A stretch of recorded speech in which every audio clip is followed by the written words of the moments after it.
There's a town that lies nestled deep in the Appalachian Mountains in the great American state of Pennsylvania. The name of the town is White Ash. With a town charter dating back to 1714, it's one of the oldest towns in the country.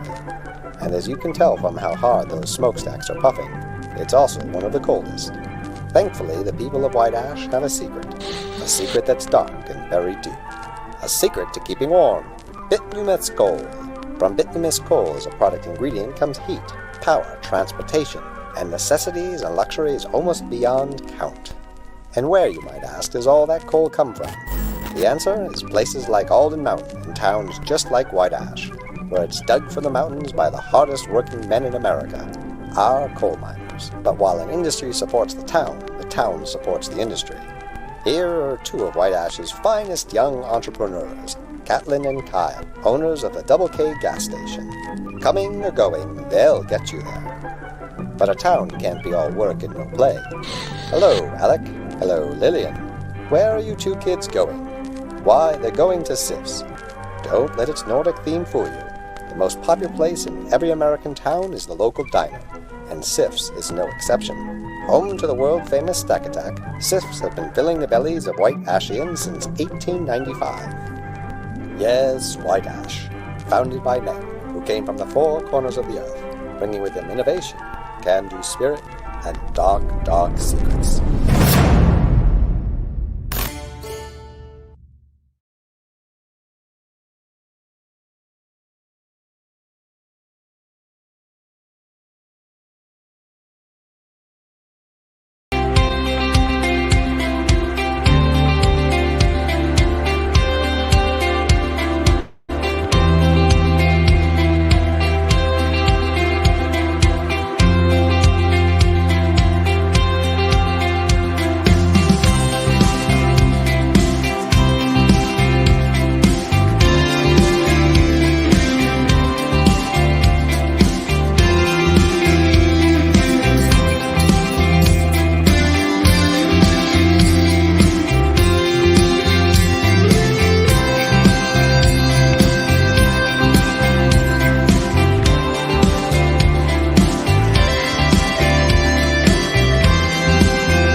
Thank you to Dr. Christie. Jen is back. We're going to bring in our next guest. Oh, that was a wild panel. Mm-hmm. So we're going to bring our next guest, who is almost, his story is as wild as those guys were. So we're going to bring him in, guys. Welcome in, James Venhaus. Hey, everybody. How's it going, Jen? Doing really good. Welcome everybody that is watching us out on all our different streaming. You're watching the EXP Expo, part of the experience, or the comic book shopping experience. This one, what you want to call it. We just use the shortened version because we're lazy about putting the whole thing in there. James Venhaus and I have been friends for a while, because he lived much closer to me in Dallas, but sadly is not so anymore. But yeah, where did you move to? I totally forgot. I'm near Washington, D.C. I'm in Northern Virginia. Yeah, so you're not hopping in the car and coming down to Cadets Con. No, I'm not. Yeah, it was. You can do the drive in 2 days. I did it in 3. It's not. Yeah, it's not around the corner like it used to be. No, it was always so excited for any event we had, because you were always game for coming down, because it was a link to the Texans. We're all Texas people, so and I used to just think it was the best thing ever, because my staff was so enamored with the book, and so for them it was like, Miss Jen, invite that rock star over to the store. With him. I can count the number of times I've been called a rock star in my life on one finger. So that's the way it is with this industry, right? Like, different books resonate with different people, and those people are retailers. And so when the book hits with a retailer, they talk it up to their customers. And so then your customer base gets to be, much larger in one store than it is in another based on whether or not kind of resonates with that crowd. It's fascinating to me how this industry works. Yep. So in your real life, you are not by nature a comic book creator. You have a totally other career. Tell everybody what you do for your normal 9 to 5. My normal 9 to 5. Yeah. Well, for the last 22 years, I was a theater teacher. And this year is my first year to be a full-time school administrator. So I'm the director of fine arts at a great school called the Flint Hill School. And it's interesting because people don't assume that those things are related. But my life in the theater, I started out as an actor, was all about storytelling. And as I started directing plays and started to look at a bigger picture on how stories are put together, I started to also be a playwright. So I had these 3 things going on in the theater: as an actor and as a director and as a playwright. And, to me, comics were a natural extension of that because it's one more format that we tell stories in, right? So people always say, oh, your other life is so different than this one. I was like, oh, not really. They're all about really, really cool ways to tell stories. Oh, absolutely. All right. I got to shout out to my girl here. Hold on. Okay. Hi, Miss Tina. Sorry. I saw her come in. I love her. She's so much fun. So in regard to your early career in the theater, was it something you always wanted to do? Is that like were you a theater person on stage or behind the stage in like high school? Yeah, in junior high, I took a lot of art classes because I had a lot of free time as a young person. Just so drawing was like the thing that I did. And when you're by yourself, you don't know if you're any good or not. And then I had a best friend who was like such a great artist. Like anything he could sketch looked so great. And I was like, oh, this is not my thing. But again, that was that visual storytelling that I think later led me to comics. But I'd signed up for an 8th grade art class and art was full and they stuck me in drama. And I was so bitter because I really wanted to be in art and I was so mad. And in a way, I have been in a theater classroom as a student or a teacher for the next 30 years after that. I've not really left the theater classroom, but what got me hooked was, I don't know what we did. We did some assignment, and being kind of shy and having not a lot of friends and not fitting into the popular social groups. If you get on stage and you get a laugh because something you did is funny, you are hooked. You are absolutely hooked. So yeah, there's that. Again, we go back to that, like that power of storytelling. When you really hook an audience, you're there for life. So in your origin story, instead of having like a dirty, dastardly person in an alleyway with a gun and there's pearls, yours is the school counselor saying, nope. Art is full. Yeah. So no, the cutest girl in the 8th grade in the back of the room laughing at something I did, that was my radioactive spider that bit me and gave me superpowers at that point. So So when you look back at those times, was there a production that was your favorite, you really loved? Man, so many. We did a few shows. One in high school called Done to Death, and it was this murder mystery. It was a group of mystery writers that had gotten together to try to write a TV show together. And each time one of them came up with an idea, it would be acted out on a side stage. Their ideas come to life. And I played a variety of different parts, including a gangster who had to murder his wife. And so, yeah, that was just, again, I think playing different characters and getting on stage and being somebody else is like the ultimate shy kid release, right? You get to really, really invest in those characters and tell those stories.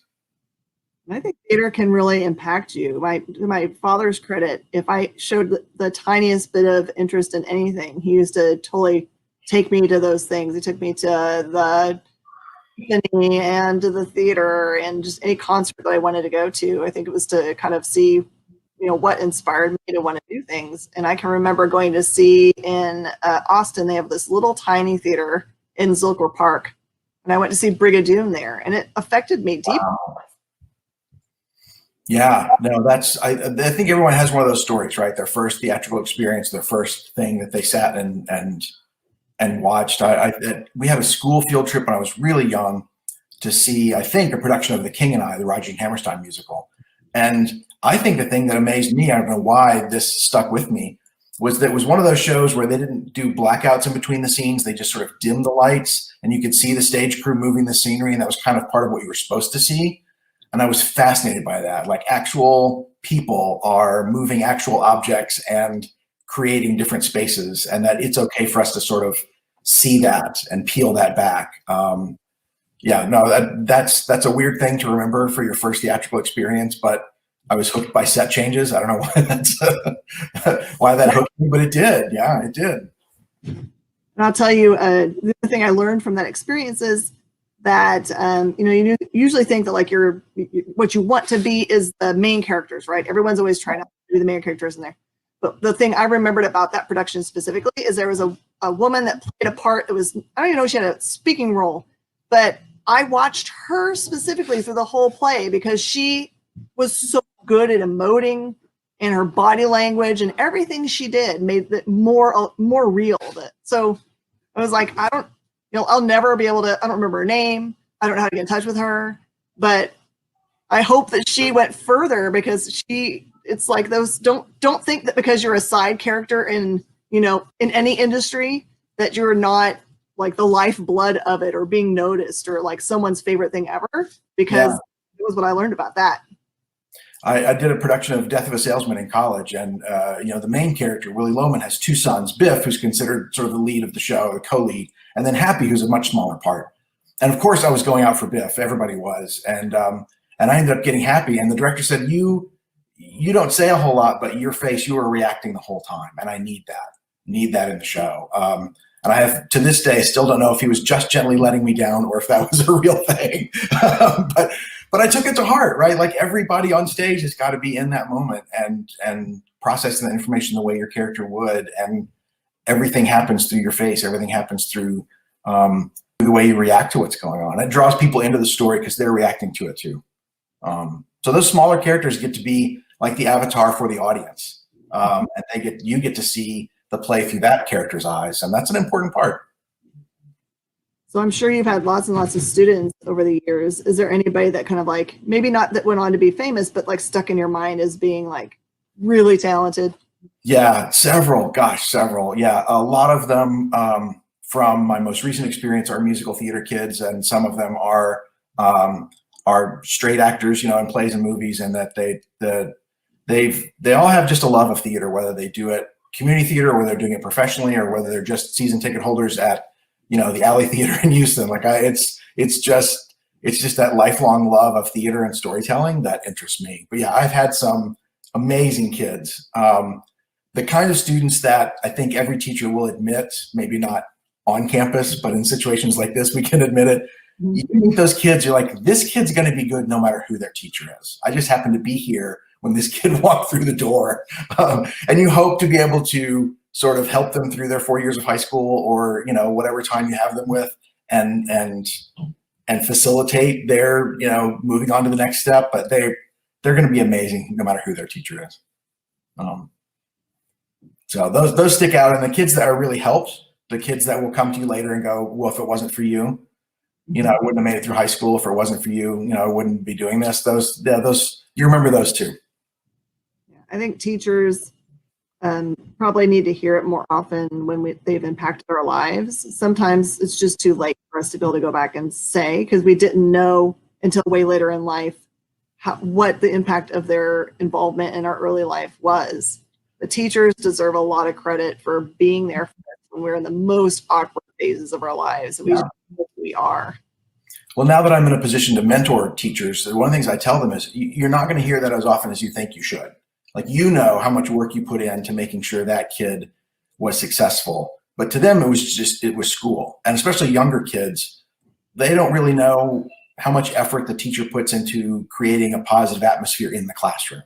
They just know that they went to school that day and it was fun, or it was rewarding, or it wasn't. And the teacher's role in that's a little fuzzy to the kid. And when they get to be teenagers, and developmentally, it's very appropriate for them to be very, very self-centered. They accomplished everything, and they're not fully aware of the role their parents and their teachers had in creating that positive atmosphere.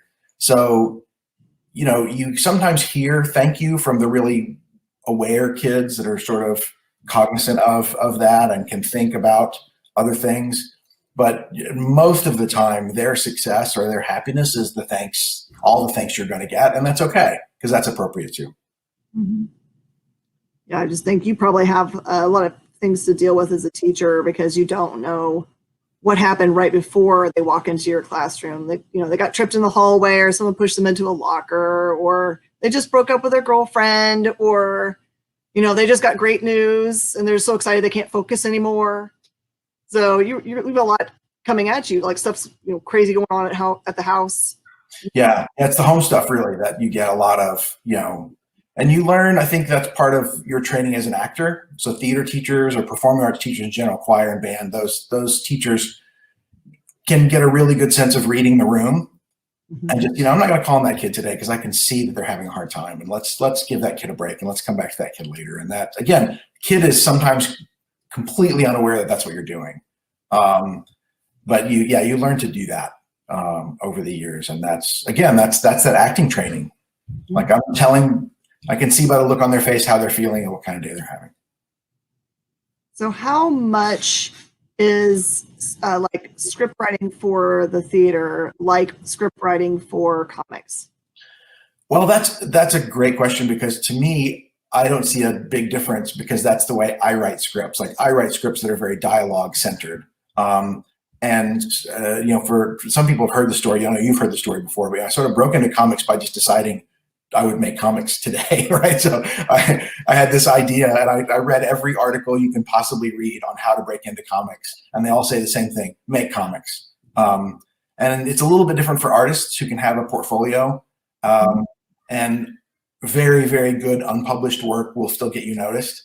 If you know how to draw characters and you know how to draw expressions that communicate emotions, and you can do sequential storytelling as an artist, if you're good enough, you will get noticed. But as a writer, like, everybody has a script, right? Everybody has an idea, and you can't just chop your script around. So, I did the Kickstarter and got a comic produced. And when I was looking at the script, again, the internet is filled with people's advice on how to write a comic book script. And most of them will tell you, this is the only acceptable way to write a script, and no one will take you seriously unless you format it this way. Most of those people have written books that they're trying to sell you, but that's okay. That's, that's their thing. But if you actually download actual comic scripts that authors have been nice enough to publicly, post on their websites, there's no one format. So, I went with the format that I knew best, which was playwriting. And I wrote dialogue, and I wrote, stage directions, which told the artist essentially what to draw. And then as I worked with artists, I learned what I needed to go back and explain more of. So we worked on Night Owl Society as a 3-issue series. The script that I gave the artist for issue 1, when he came back with questions, it led me to think, okay, I obviously need to put that in the script. So the script for issue 2 had a little bit more detail, and the script for issue 3, where we started to come up with a language that we used. But yeah, to me, the storytelling is storytelling, and characters are characters, and every good story has an arc and a beginning, middle, and an end, and I'm writing them in the same way. To me, what makes it different is not the script, it's the story. Like a playwriting professor told me years ago, why is this a play? Why is it not a movie? Why is it not a book? Why is it not something else? What's inherently theatrical about your idea that makes it have to be a play? And as a playwright, I was working with this. I was working at a private school, working with kids who had a lot of privilege and a lot of a lot of resources, a lot of money, a lot of free time, and a really, really strongly ethical sense of what was right and wrong. And I was like, I would love to write a story about what these kids would do if they ever really finally pulled the trigger on using their resources, a lot of unsupervised time, a lot of money, and an overdeveloped sense of right and wrong. And what if they went out and fought crime? Well, that's not a play. That's a comic. That is just in the essence of that idea lends itself to comic books. So I didn't start to write comics because I wanted to write comics. I started to write comics because I had an idea that needed to be a comic. And that started this incredible journey that leads us to where we are now. So you brought this up, and that makes me really curious that they pointed out, like, why is this a play? What about what happens in a play makes it a play and not workable as something else per se? I think what's theatrical about it. Like in movies, it's a little harder to time travel, or I mean, obviously we have science fiction that's really, really good at that kind of stuff. But just to think back and have a memory, or to be really dialogue centered, and to be one central location, the unity of time and place, where you sort of, a 10-minute play is 10 minutes out of somebody's life. That sort of doesn't work as well. But I think about things that are theatrical. Death of a Salesman is a great example. He's having a really hard time mentally, and we see his memories live on stage. And that the fact that there are real people on stage with him and not a flashback in a movie, when those actors are in the same room as the audience, then we realize that memory or that delusion that he's having is really, really real to him. There's a great play called Proof by David Auburn, who won the Pulitzer in 2003, I think. And it's a woman who is having processing the grief of losing her father. And the dead father is a character on stage that talks to her, and she talks to him. And in the movie that they made with Gwyneth Paltrow, which was good, in the movies, the dead person can fade out, or be a ghost-like figure. On stage, that's a real person in the same room as the audience. So when we find out that he's a ghost, or he's dead, or he's a figment of her imagination, we are freaked out as an audience because he was with us too. Right. So to me, Proof is an idea that works better as a play, and really, frankly, doesn't work as a movie. There's a theatricality in that idea. Mm-hmm. A lot of sense. So we have a pretty big audience today that may not be familiar with your work in Night Owl Society. For those characters, for that series, did the characters come first, or the bare bones idea of what the book's hook was going to be? Yeah, I think the hook came first. Like I said, the idea that kids with privilege, kids with a lot of unsupervised time and a lot of money, and kids from a school, like I taught in an Episcopal school, and ethics is part of the curriculum. And as young people, they don't understand how complicated the world is. So to them, it's very black and white. And this is wrong, and someone should fix it. And it was the hook. It was, what if these kids did go out and try to fix it? So that was the hook. And then you got to build the team. And that's the most fun of writing a team book, in my opinion. I think everybody who's ever written Avengers or X-Men or JLA starts with who's going to be on my team.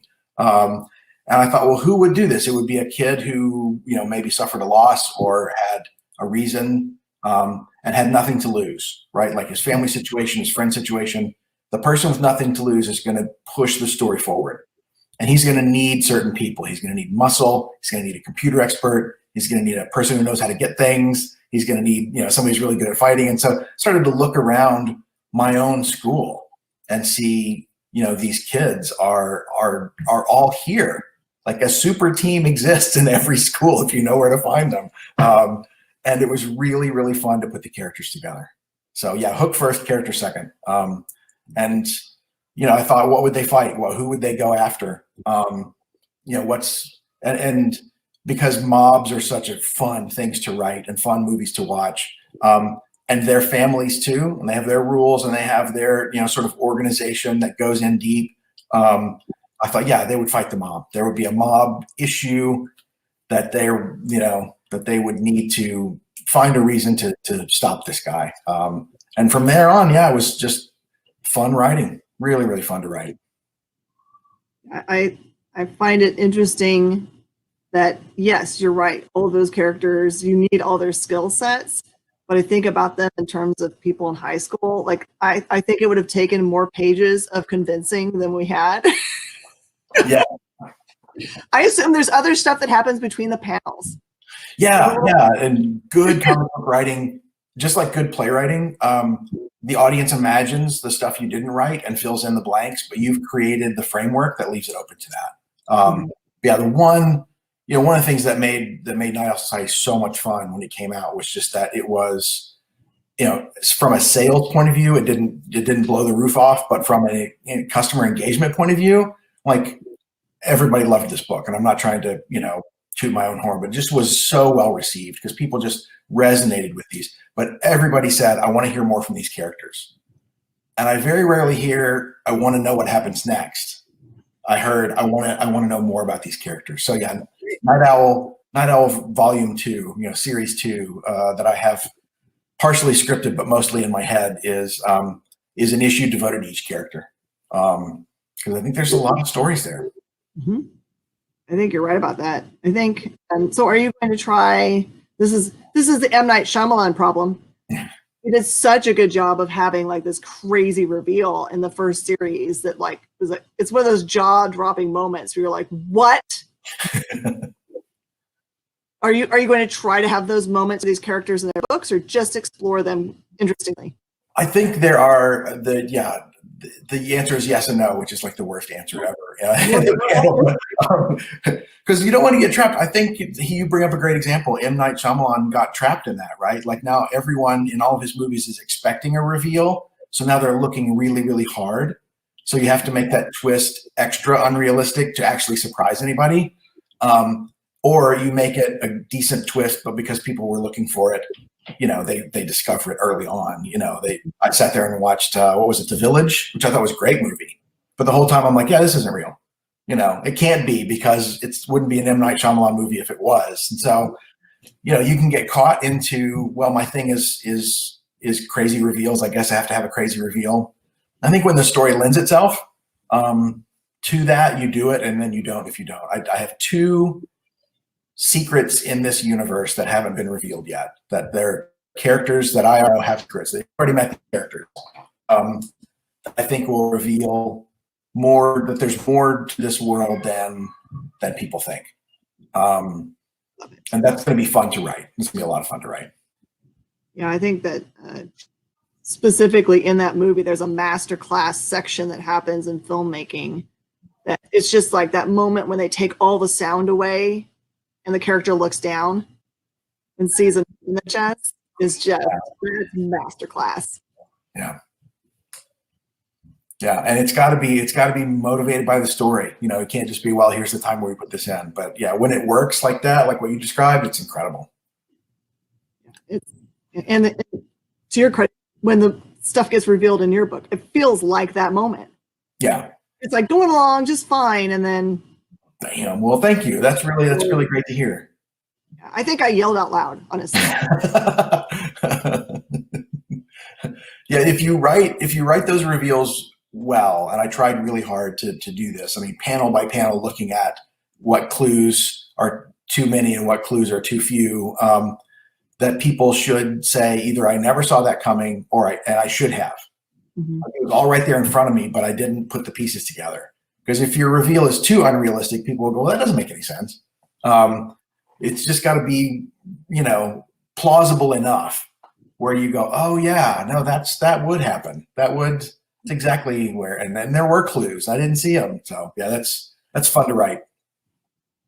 Yeah, I think it would be really hard to know what the thing is that you're going to reveal, and try to know where and how much to put stuff in to let the audience feel smart. Yes, right. Yeah, and the same is true in comedy. I've studied a lot about comedy because when I write plays, I try to write things that are funny. You set up expectations and you subvert them. You do that comedic twist. You're expecting something and then you get something else. But the best jokes or the best funny moments is when the audience makes a little bit of a leap and connects the dots themselves. Just tell them that. And yeah, then they feel smart, they feel engaged in the story, and they feel like they're part of it because they figured it out. Yeah. I always feel like the best comedians are the ones where they bring something that happens earlier in their act back at the end. So, yeah. I mean, everyone in the whole room was there the whole time. It's not like everybody isn't in on this second joke that's tied to the first one, but it somehow makes everyone in the room feel like they're the smart kid in the room because they remembered, aha, I know where this fits. Yeah. Right. Yeah. You reward your audience. You assume your audience is smart. You assume your audience is paying attention. and you assume your audience cares about the same things you care about, and that you and your audience will go down that path together, and it's really fun. Oh yeah. All right, so you did mention that there's going to be a second series for Night Owl Society. Will these explorations into the new characters, will they be called Night Owl Society, or will they be named for the characters themselves? I like the way British TV series don't do seasons, they do a series. And I love that you could have a 6-episode series that tells a story, and then they put that out there. And then when they're ready to do another one, there's another one. Because to me, the idea of a monthly book, a monthly ongoing book, is really, really intimidating. I need to break it into story arcs, take a break between story arcs. And so, and IDW and some of the indie publishers are really good about those kinds of things. I look at 30 Days of Night, which just had several 30 Days of Night series.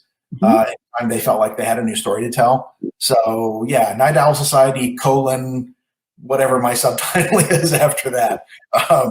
But the idea is that it's the same adventure told through each of the 5 characters' point of view. So each chapter is told from one point of view. The next chapter backs the story up to the beginning and tells it from another point of view. But each time you get a little farther in the story, and you get some reveal about this thing that made no sense in chapter 1 now makes sense because you saw it from someone else's point of view. And the scripting is taking a while because there's a lot of moving parts.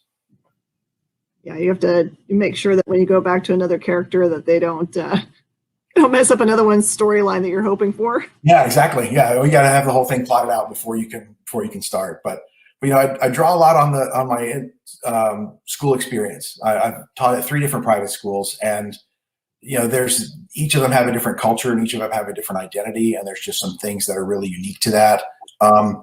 When I had the idea that there would be a mob boss as one of the central figures of the story, there was a school that I worked at where the rumor was that one of the parents was connected to organized crime in Dallas. And he owned a chain of car washes, because in organized crime, anything, and I did some research on this, anything that's a cash only business is really easy to get. Well, it happened in Breaking Bad. They ended up buying a car wash at the end of Breaking Bad in the last season, because it was an easy way to launder money. You don't know how many washes you gave. Most people pay in cash, So anything coin operated, laundromats, car washes, where the authorities couldn't tell you how many washes there were. You just make your deposit at the end of the day and you say it's all from car washes. And apparently back in the 80s, video arcades were mobbed up like crazy.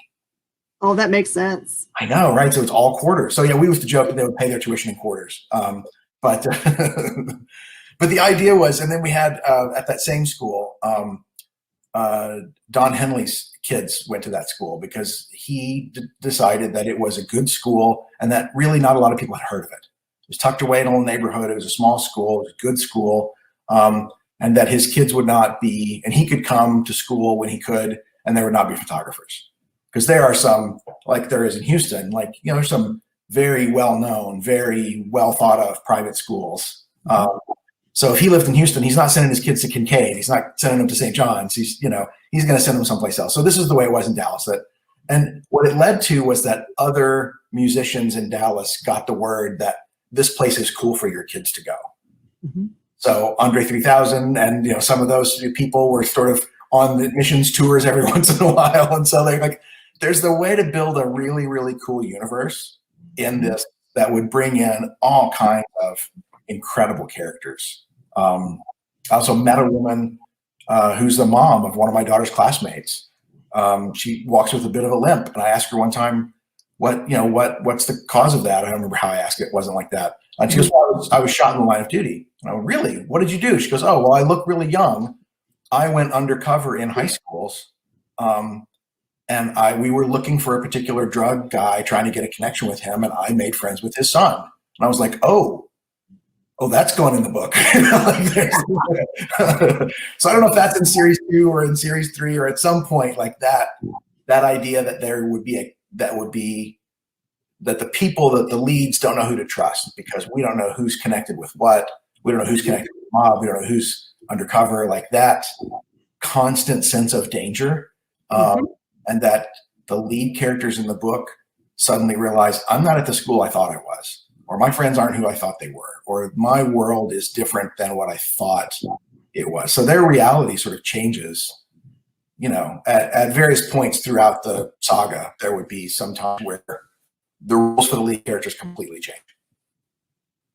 Love that the universe is going to just keep opening and unfolding to the reader. That idea is really impactful. Now I'm all jazzed. I'm always jazzed. I'm always bugging you. Like, when's the next book? I know. You know what it's like with publishing, though, and that I think this is a fascinating part of what I learned, because what I learned about writing comics, I also learned about publishing at the same time. And then when the comic came out, then I learned all about your end of things. I learned all about retail. It's a fascinating industry, but if you are a creator and you are doing creator-owned stuff, you are taking 100% of the financial risk. Yep.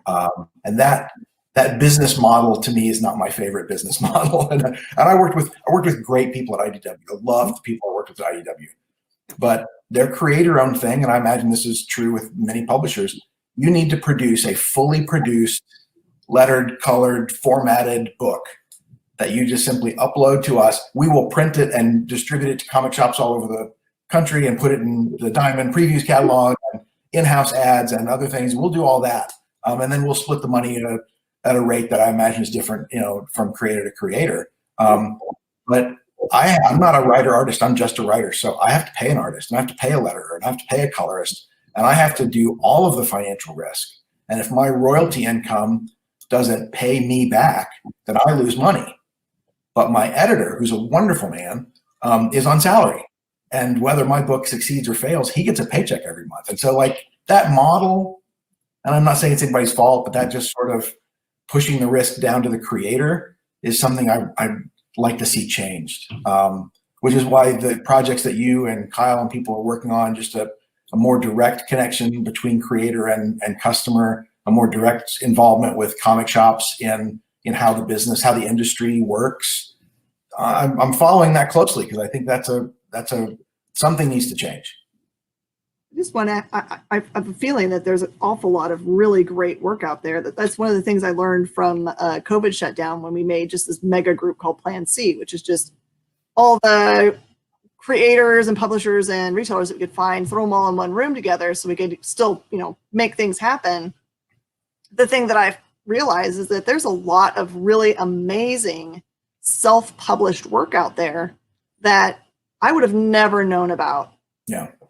They would have had to know about me and sent me an email that I had time to open up and give the time to. Although I want to do that for every single thing as a store owner, it just becomes impossible.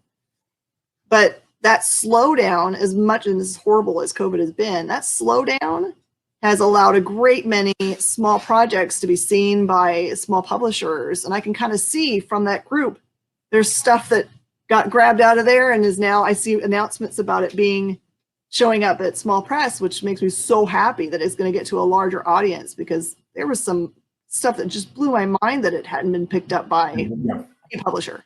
Oh, the number of artists out there that are very, very good is a much bigger number than the artists who are actually getting published right now. And of course, then there's the artists who aren't good yet, that all want to be published. And so we've got to, make sure that there's still a system where we're helping people get better. The number of gatekeepers that there are in the comics industry, between someone who has an idea for a comic and someone who wants to read that comic, there are so many obstacles along the way. And some of them are good. Some of them make sure that the best quality product eventually reaches the market. And some of them aren't so good. You get some diversity and equity issues with, if you can only produce comics if you can afford the cash to make the comic, then there's going to be a certain demographic of people who makes comics and a certain demographic of people who don't. And that doesn't feel right to me either. So here's a crazy question. You had to go out and find an artist and an inker and a colorist, all those things.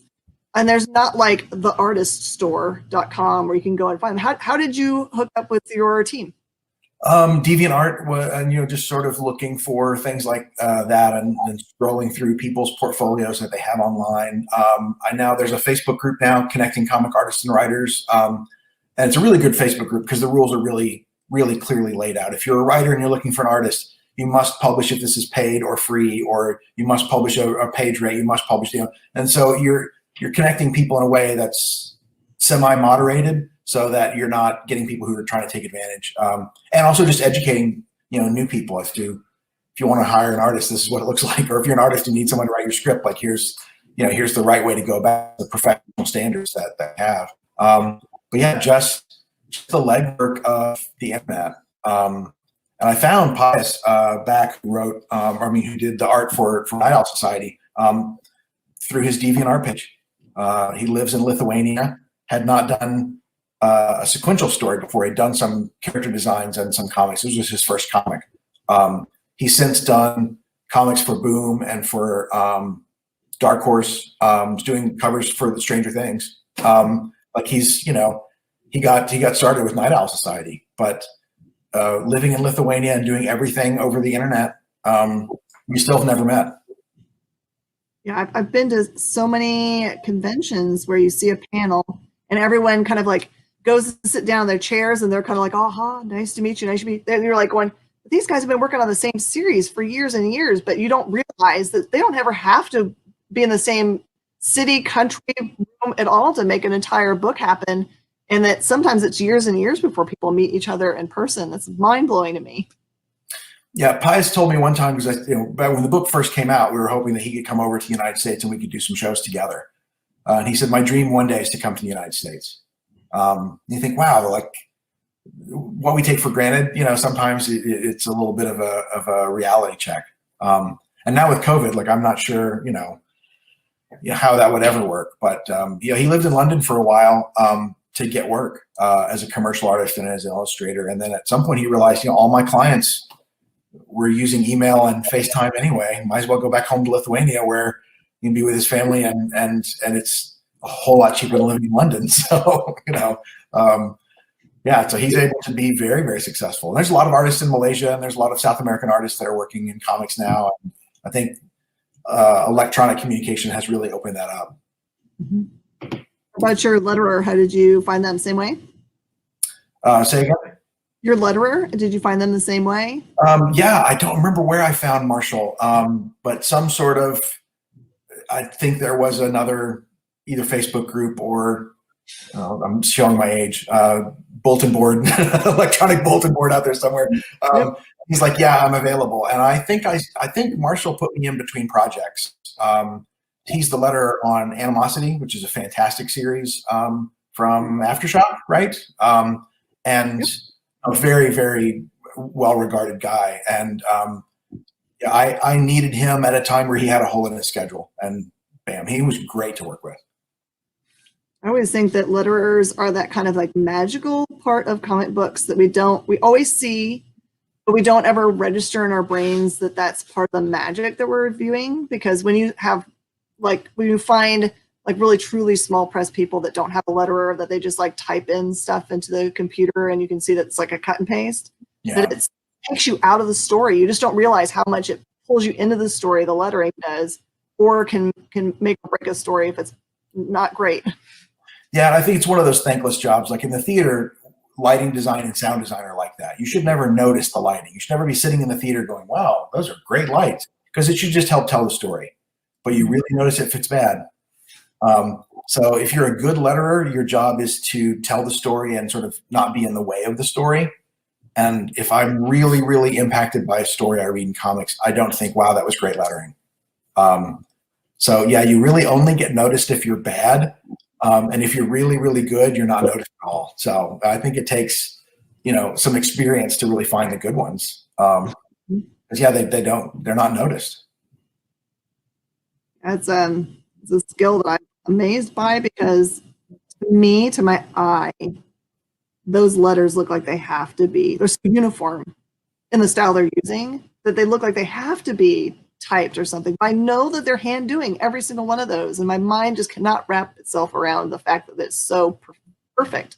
Yeah, and that's the hard part about making comics, because it is such a team effort. I have to write a story that fits into a certain number of pages, and the artist has to fit my idea on a page, and the artist has to make a panel that has enough room for letters, So if you have an artist that's also a letterer, that's great. But if you don't, the artist has to at least know, well, there's a lot of dialogue that's going in this panel. I need to put the character in a corner and leave some space for the letterer. And the letterer's got to make your story fit.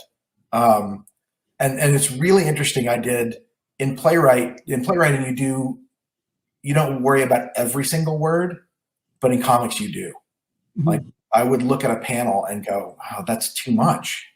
Can I have this character say what they need to say in one sentence instead of two?" Or I hate the hyphen. I hate a word that doesn't, it's like, can I pick a different word here that means the same thing, that has fewer letters, so it can fit in this word balloon so I can see the full character? Like, yeah, I don't think people understand the level of detail that you go into if you really want to do it well. Like I have things that within the issue, I want little reveals to happen. And I know that when a reader is looking at they're looking at both pages. Even though they start over here, their eye can still see all of this. So if I have a big surprise, it needs to be saved for a page turn. Sure. So that you don't see it in the first part of that 2-page spread. So there will be times where the artist would say, well, you've scripted this for 2 pages. I think it would be better for 3. I'm like, well, it can't be 3. It has to be either 2 or 4 because I need the next thing that happens to be on a page turn. But to me, that's part of the fun of it. Of crafting it, because there's the artistry of writing and drawing, and then there's the craft and the technical side that's just as fun for me. Absolutely. All right, I'm going to get to the fun questions now because I like these questions. Okay, good. I just like to know because I'm nosy. But I'm just going to remind the audience that's watching us, this is a fully interactive show, and we can put your questions up on the screen. So if you have any questions for our guests, you can totally type them in, and we'll see it, and we'll make sure that they get answered. So. All right, so here's my question. Outside of doing now administration, and I'm sure you still do your work in your spare time, Yes. And writing books, is there something else that you're into that you do as a secret hobby? Yeah, I still write plays. And earlier in the pandemic, the theater company in Montana reach out and say, who's got a play that I could do via Zoom, and one of my scripts was a good fit for them, and so they produced that play, and they said, would you write us something else? So when you're in lockdown and your 8-hour-a-day job is on the screen, and then after that there's time and you're with your family, and that's great. But I would spend a little time each morning, set my alarm a little earlier, and I wrote a play called Bitterroot, which is an adaptation of The Tempest by William Shakespeare, for this theater company to do in lockdown. So it was like a lockdown friendly play. And so, yeah, all forms of entertainment are shifting toward that, right? Like how can we do things that are pandemic friendly? So if I'm not, working on my own creative stuff, I'm working with our choir teacher now on how to do some like drive-in movie choir concerts where the choir is singing on a stage and the audience is in their cars, and we have an FM transmitter taking the choir concert, and everyone's listening to it through their car radio. So, even in my day job, I'm on Amazon looking for the best FM transmitter you can get to do parking lot concerts with. So, yeah, the pandemic, it caused everybody to shift. And, what kind of coverings do trumpets need so that they're COVID friendly? And what kind of drive-in concerts can we do with the choir? And what kind of theater stuff can we do via Zoom? And, this is, it's artistry, and having the fine arts fit in the pandemic that's my day. Give me 1 second. I am sorry that I'm going to make a big point. That's Jenna. Yes, ma'am. Try this thing up here. Oh! A staff member looking for something, and I'm like trying to I'm kind of busy right now with the thing. So. Or in the office, maybe there's a section over there. Ask. Oh yeah, this is what a live comic book store is like. You're helping customers all the time. Hey, you're a retailer. Like that's what you do, right? You're helping somebody. You're helping someone give you money. Like that's not a bad thing. Yeah. I love giving the joy of reading the comic books. Really, it's like a secret thing that really all we're doing as comic book store owners is like getting you to like the things we liked, so we can talk about it later and have chats. It's like making a larger group of us nerds so we can hang out. Yeah, and there are certain retail things that are like that. Like, everyone in the yarn store loves knitting. Like everybody in the comic book store loves comics. Like I love that.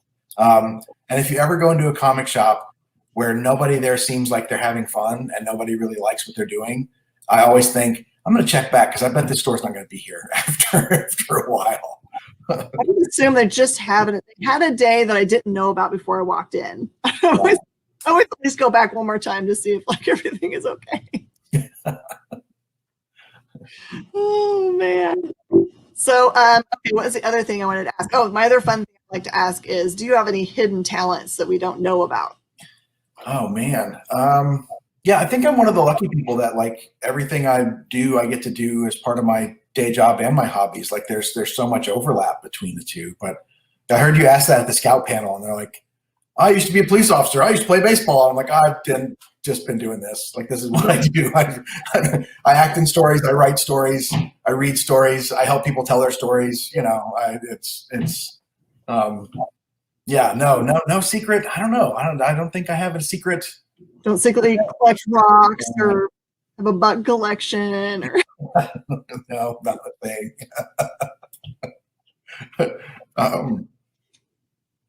Yeah, no, I mean, comics, I think people in the theater world don't need to see the connection with comics, but I've had long boxes full of comics in a closet since the time I was old enough to read. You talked about your mom or your family taking you to see theater for the first time. My sainted mother took me to a comic book convention when I was in junior high, and I remember because I wasn't old enough to drive myself. And if you ever, talk about geeky, going to a comic book convention is one thing. Having your mom drop you off and pick you up from a comic book convention is like a whole other level of nerddom. But this was back in the day. Marv Wolfman was there. I don't think very many issues of New Teen Titans were out yet, maybe the first 10 issues. He was not a featured speaker. He had a little table in the corner, where I went. I think I had all 10 of my issues signed by him. And he was like, yeah, next time we're just going to do one. And so, and David Prowse was there, the guy who just passed recently. He was in the Darth Vader suit for all the movies. And he traveled around with a film canister that you have to have a film projector that was the Star Wars blooper reel. And that was one of the reasons he got invited to so many cons back in the day, is he had great stories. He has a cast member of Star Wars, but that he physically owned the blooper reel. And if you wanted to watch the Star Wars blooper reel, then you got him to come to your comic book show. Amazing. Yeah. Featured guest was Chris Claremont. And he was like, I want to talk about certain things that had happened in X-Men recently. Just kind of we want to move on, because at that time his run was very controversial. Any questions? And this little kid, I'm sure prompted by his dad, got to the microphone and said, "Why'd you kill Phoenix?" And he was like, "Oh, come on." Okay, so this is kids, hit the kid or the dad having this reaction about Phoenix.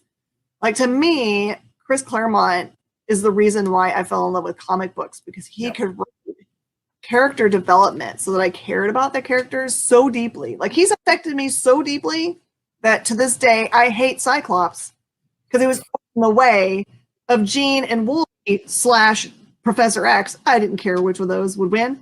Yeah. He made me, I was bought in. I still hate Scott because he was not a great character as he went on. They wrote him to being a really bad guy. Yeah, they've taken that farther since then. But he was, and then I think New Teen Titans was kind of a reaction to that of let's make these character driven. And I love Justice League, but when you can put the word panel on any character and still have the story make sense, it's too much story, not enough character. But yeah, Chris was one of the first people to go, yeah, let's give these people problems. Let's give them relationships. Let's make them complex. And those two series growing up was, could not wait to get to the comic stop or the stop and go and see the next issue. Like, they just really had you hooked. Oh yeah, just the storytelling that happens in comic books is kind of this weird world between theater and movies, in which they show you everything, And novels where you have to imagine everything. Yeah. Somewhere in between. You still have to imagine everything that happens between panels, or the action that's happening in the panel that you're not seeing the motion of. Right. So you get to still use it. The comics become you because you're making part of it yourself. Yeah, if you've ever heard someone say, well, I didn't like such and such actor playing, Wolverine because in my mind, that's not Wolverine's voice. You're like, wait a minute, there was never a voice. There were words on a page that, as we just discussed, were done by the letterer. There's no voice except the one that you as the reader put in your head. And to you, that's just as real as the writing. Like, it's a collaborative art form between the reader and the creative team. Because like you said, you fill in information on your own.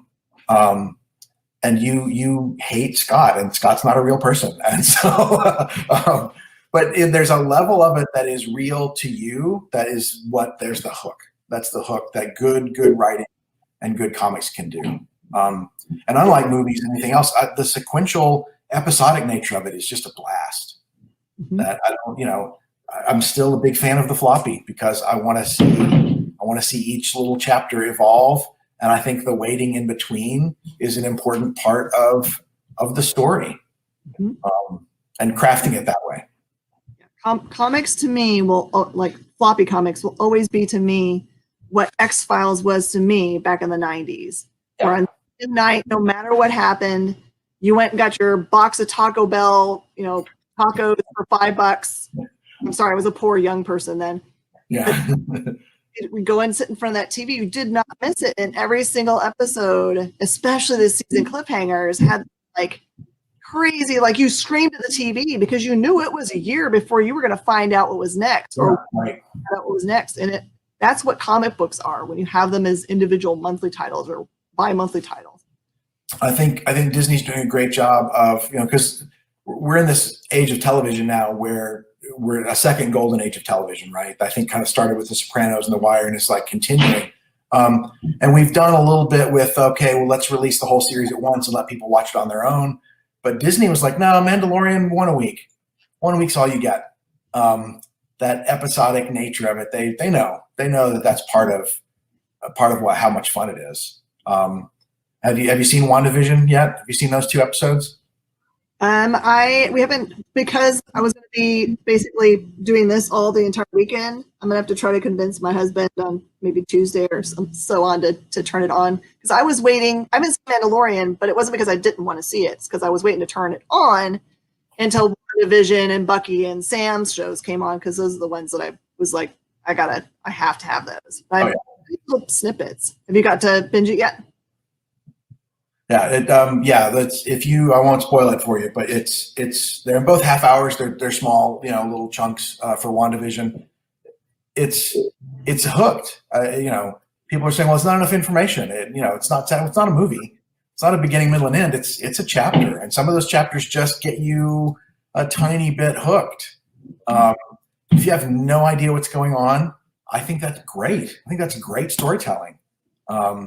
And I think Marvel is in a position now where they can afford to do that. They can put 2 episodes out that have absolutely no forward progress in the plot whatsoever, and they know that all of their audience is coming back. And they're then therefore afforded. They've used the loyalty of their audience to afford them greater artistic freedom to take some more chances, because they know their audience is going to stick with them. So yeah, it's a brilliant move. Yeah, they've done all the legwork they needed to do in the right pacing to introduce us to those characters.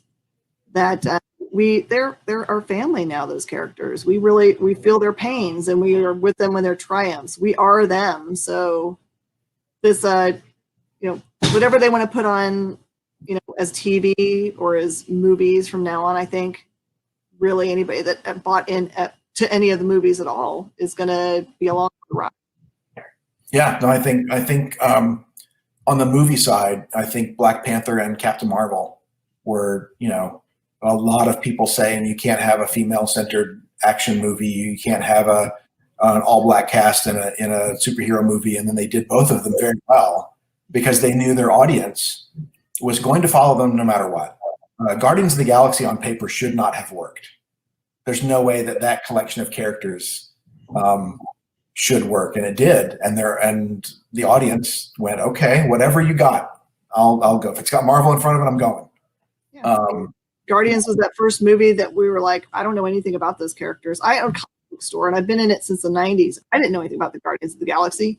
Right. So taking these characters, like talking raccoon, sure. And we were into that character the moment it hit the screen. Oh, man. Yeah. Can't wait to see what they do next with it. Mm-hmm. So. Thank you so much, James. It was awesome hanging out. Time went way too fast. I can't. It always goes fast when we talk. Yeah. It's true. But, real quick, right behind Jen are some Night Owl Society things that you can get from her. If you haven't read Night Owl Society, you can also get them from me, jamesvenhaus.com. I have the graphic novel, which is a collection of the first 3 issues. I have the first 3 issues if you're a big fan of the floppy. I have some of the variant covers. I know Jen does as well. Support your local comic shop. Buy comics, read comics. Have fun. Yep. Follow James on all his socials so you can find out when we're going to get the next chapter. This is going to be our character-centered ones. Super excited. We've been waiting with bated breath for a long time for those. Thank you again so much for joining us. Appreciate it. Hey, it's all.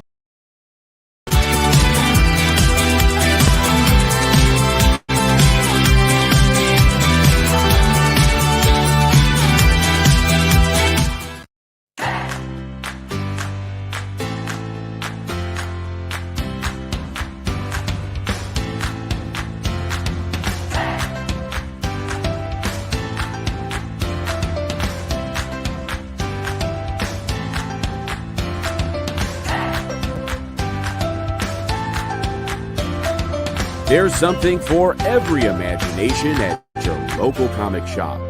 Visit comicshoplocator.com to find a store near you.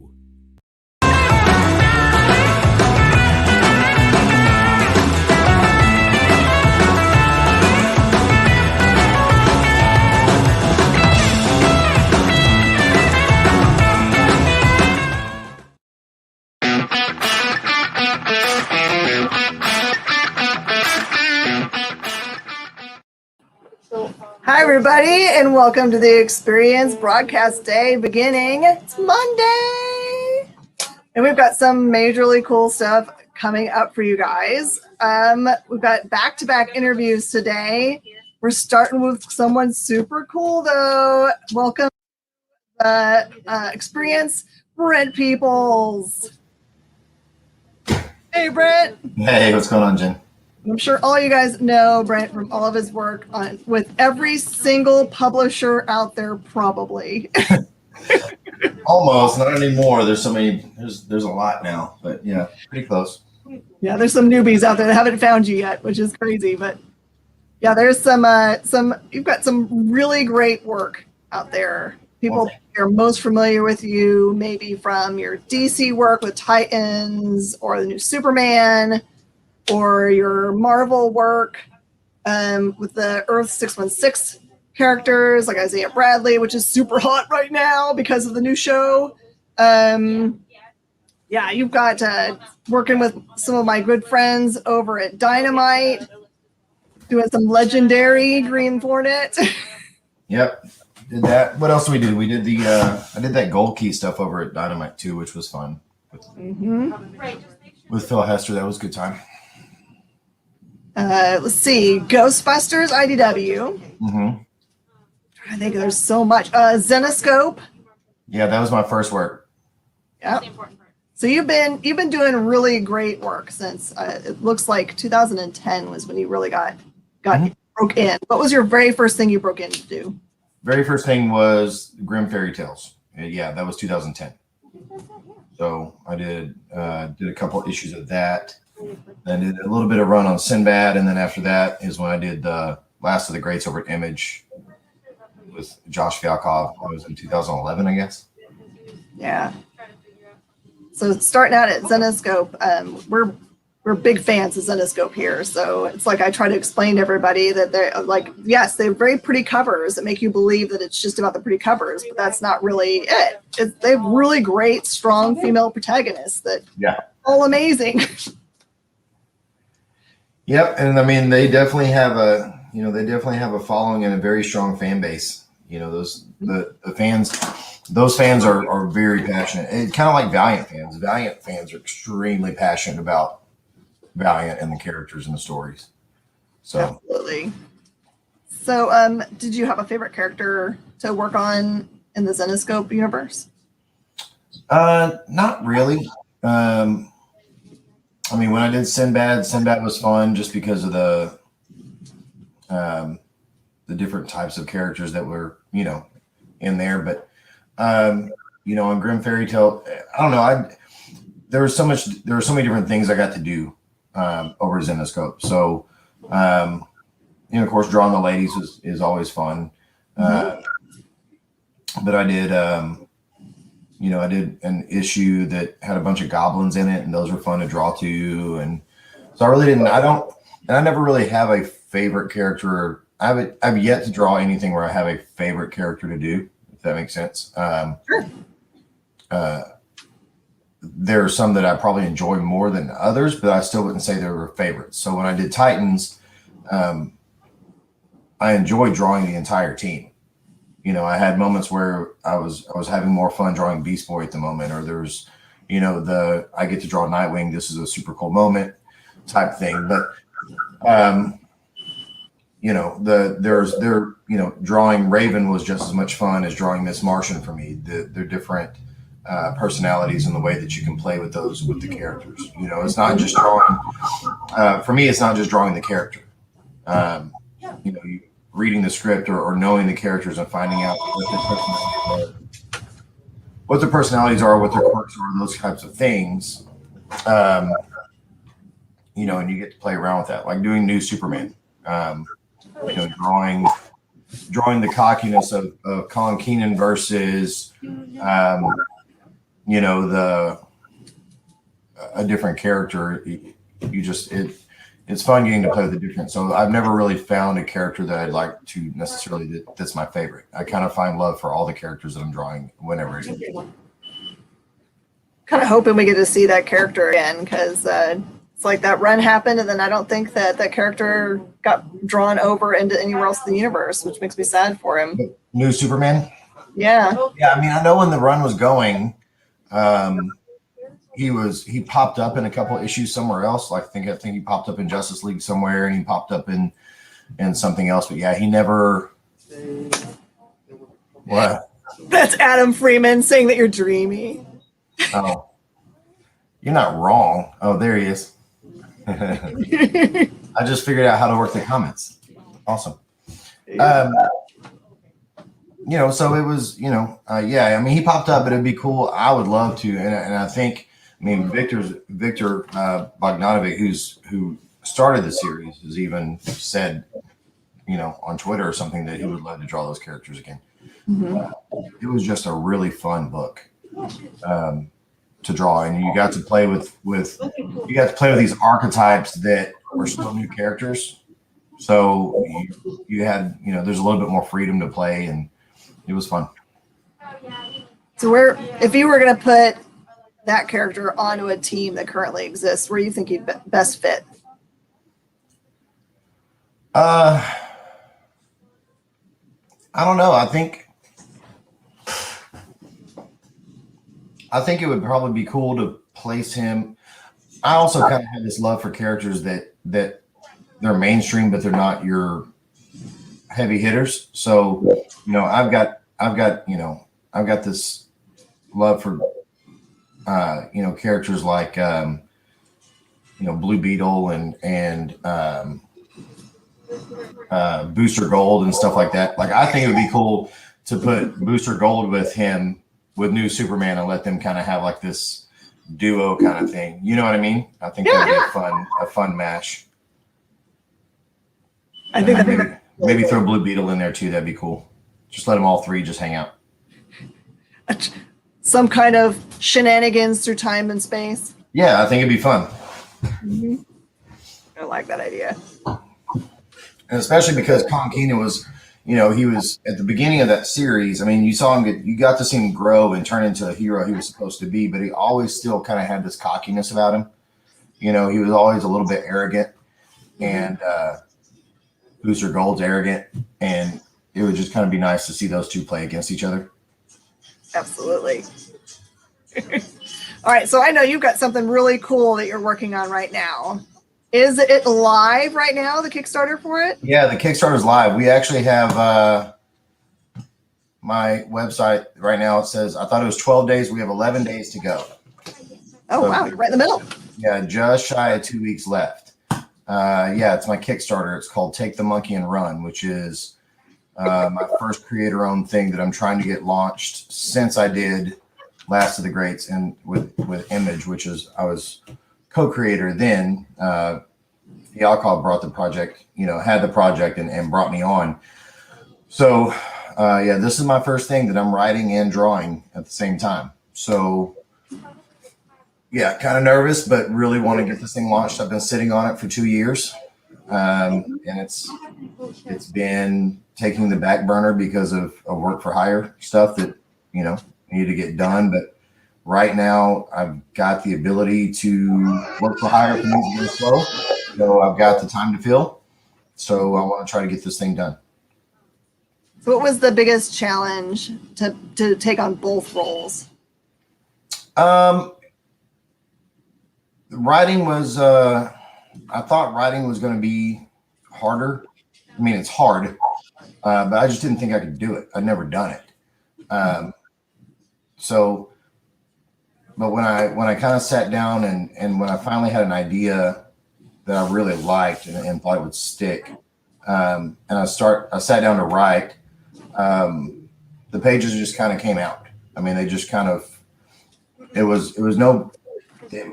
it's not like I got a block, which I'm sure is coming at some point if I keep writing, but the first issue just kind of flowed out of me. And then, I got some help from some buddies in the industry, and then, they say, punch this up a little bit, punch the dialogue up here, maybe this and that.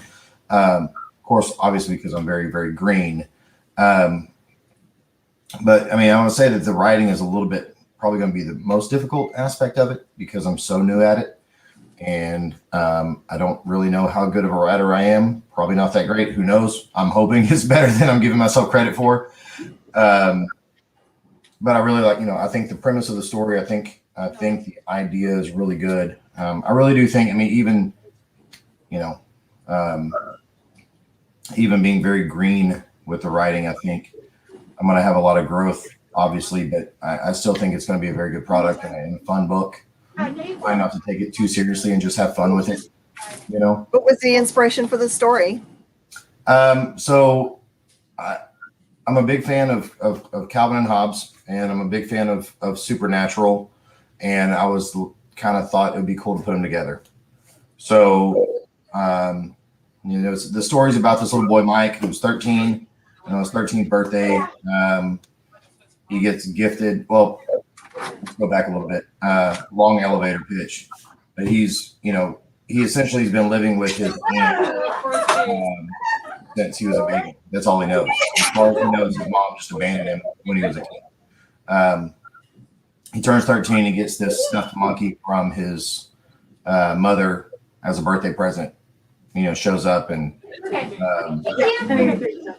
doesn't want it because he doesn't know this lady. 2, he doesn't want it because he's 13. He doesn't want a stuffed animal. And he doesn't understand that. Why is this a present for me? But anyway, and so you go through the story, but it's, he's essentially at 13, he is now being pursued by the sides of both evil and good, because he's the pendulum swing between the two. I don't want to use a Star Wars reference, but I guess he's kind of like the shift in the Force, I guess, if you want to put it that way. Sure. So, it's about this little boy now that has to go on these adventures and find out why he is what he is. And he's got this stuffed monkey, and we figure out why he's got this stuffed monkey. And it's kind of like a golem. And, it turns into something else, much like Calvin and Hobbes. And of course, there's a supernatural aspect to it. There's, heaven and hell and demons, and I'll throw some monsters in there, and I've already got an idea for the 3rd issue if we get there. That's you know, kind of this psychedelic trip thing with demons and this like almost living in a schizophrenic brain type of thing. And it's I want to kind of just let it run. You know, I mean, I'd like to see it go 6 issues for the first story arc. I've got an idea of where it's going to go. And so I don't want to take too much from Calvin and Hobbes, and I don't want to take too much from Supernatural. The inspirations are there. So if you had to put it in a genre, like if a store owner says, where should I put this on the rack? Is it horror? Yo, I don't really know. Like it's could be fantasy, but I mean, it's not really horror, but it's not, sorry, I'm not an eraser in my hand. It's not really horror, but it's not superhero either, but there's aspects of kind of all of it in there. So I don't know. You tell me. Where would it go? I mean, is it fantasy? Is it science fiction? Who knows? I really don't have a genre. I guess I haven't really thought about that. Yeah, we have a similar problem with books like Stabby Bunny, where it does have elements of horror because Stabby comes alive and does away with people, but it's also very sweet in the way that it's told. Right. So it's kind of like where to put it, not in the kids section, but yeah. And this one, I mean, in this book, I'm hoping that it's more of a mid-reader book. I mean, you definitely wouldn't go in the kids section. I'm not going to give it to a 6-year-old because there's going to be some violence. There's going to be some gore. Nothing too over the top. But there's going to be some. But there won't be, I'm not going to have language in the book, and there won't be any kind of adult innuendo or anything like that. Worst, the closest you'll get to anything like that is going to be any kind of maybe an over the head joke that would be in any kind of DreamWorks or Pixar movie. But outside of that, I want kids and younger readers to be able to enjoy this. Maybe 10 to 13 or 14 or whatever. But I want a younger audience to be able to read it and enjoy it just as much as an adult audience. I think a lot of comics, even some of our mainstream characters that are big characters that we've grown up with, have gotten very adult. And there's a lot of mainstream books that I wouldn't allow my kids to read. And they've got, classic characters in it, just because I don't find it appropriate. You know what I mean? Sure. So I kind of want to do something that was a good kind of mid-grade reader level. Like I said, I probably wouldn't give it to a 8-year-old or a 7-year-old just because there's going to be some blood and gore. In the preview pages, there's already dismemberment. There's a severed hand and an eyeball. But I don't think really, if you the way it is now with what kids play on video games, I mean, I don't think any of that's really going to, not everyone's going to have it, but I don't think that's going to be too far off from, them running around stabbing each other and, Gears of War or anything either. So it does have a good place. Like if you have a teen that either has never done comic books or is kind of in that weird, awkward age where they're not quite ready for the full-on adult stuff, but doesn't want to feel like they're reading baby books either. It sounds like it's perfect for them because it's like, right. It's got the violence that makes them feel like they're a grown-up, but none of the adult situations that moms have. Yeah, and that's just, I mean, and of course, every parent's going to decide what's appropriate for, or should decide what's appropriate for their child to read. I had somebody ask me, I've got a couple nephews that are 10 or 11. Would this be appropriate? I said, well, it just depends on what you allow them to watch. I mean, it doesn't have the violence. I mean, it doesn't have the language and any of that kind of stuff, adult situations, or talk. But at the same time, there's going to be some violence. I was trying to decide how much violence to put in the book, but there's really some cool aspects that I wanted to draw. And I was like, it's got to be there. The violence has to be there. But, if you don't have I'll let my kids watch. I mean, they're not going to watch rated R horror movies, but, I'll let my kids watch, Lord of the Rings, which tend to be a little violent. but I don't also deal with violent children. I'm not worried about that. So they understand it's fantasy, and they understand not to go get a sword and cut somebody's arm off. So as long as they can handle it, but yeah, I think it would be perfect for a kid or a teen that's kind of in that weird in between phase. So did you do any like research into weird areas that you didn't know anything about for the book? Not really. I mean, I've done a little bit of research on, and this is kind of moving forward on some like some demon stuff. Just to kind of figure out what I'm doing in the future for a couple of storylines, parts of the story. But again, I'm just kind of letting it flow. So it's, if, the entire thing is kind of plotted out, but from issue to issue, it may not be, sorry, this popped up. From issue to issue, what is going on? Am I still there? Yeah, looks fine on our end. Oh, okay. Adobe decided to pop something up that I was like, I don't want that. If I need to do research, I will, but I don't think anything that I'm doing is going to be too far off. I mean, if I'm going to draw a werewolf in there, I kind of have the basics on it. The only thing that I'd probably do any kind of research on is if I wanted a demon to be the demon of this, if that's what the case was, and I would research and find out what that would be. But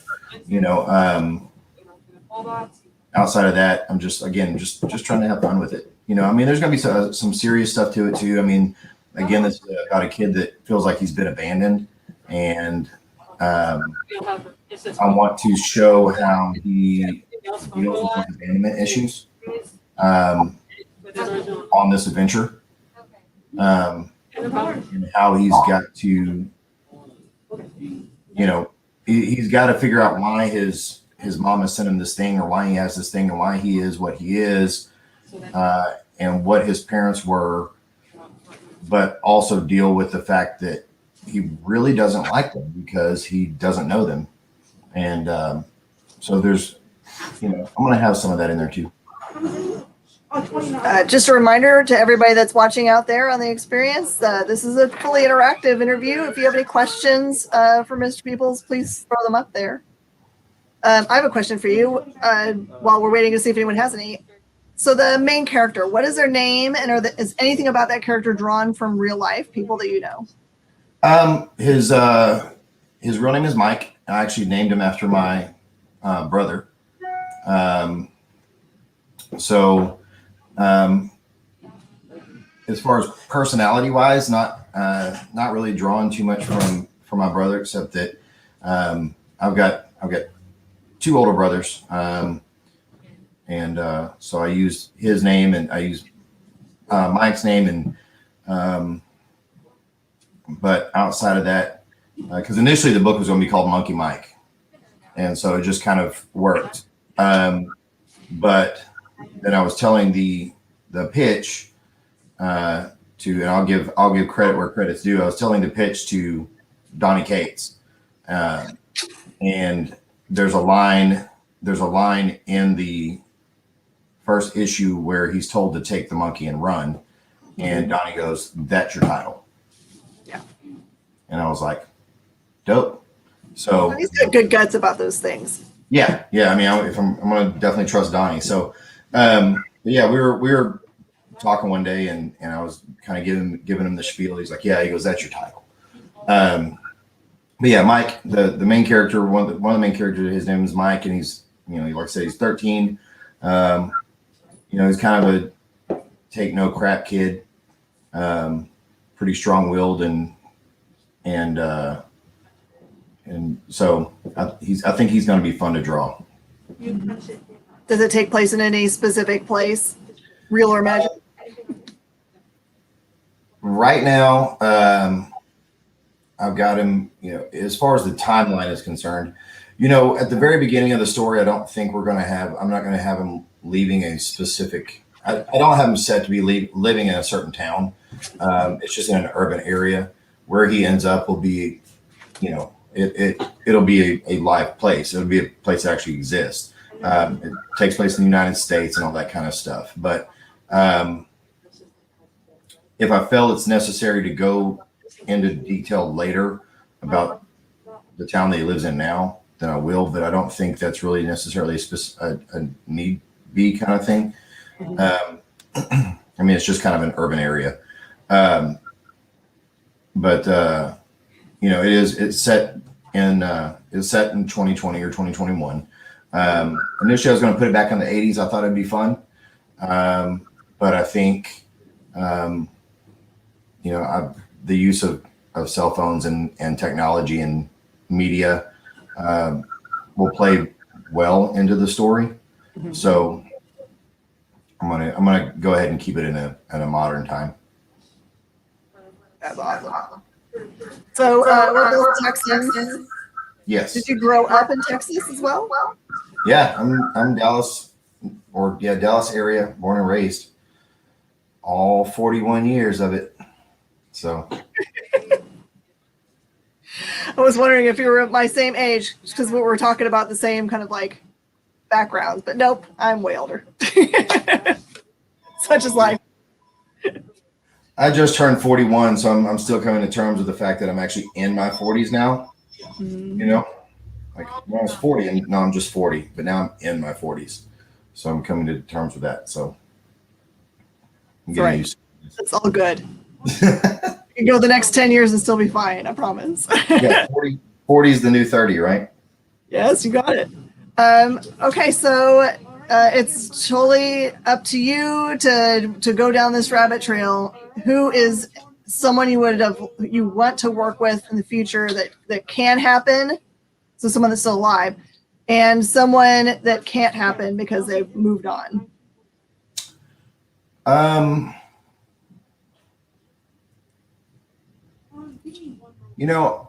Yeah, I mentioned his name earlier. I would really like to do something with Donnie. Kind of my goal. I always kind of wanted to work with all of my buddies in the industry the most I could.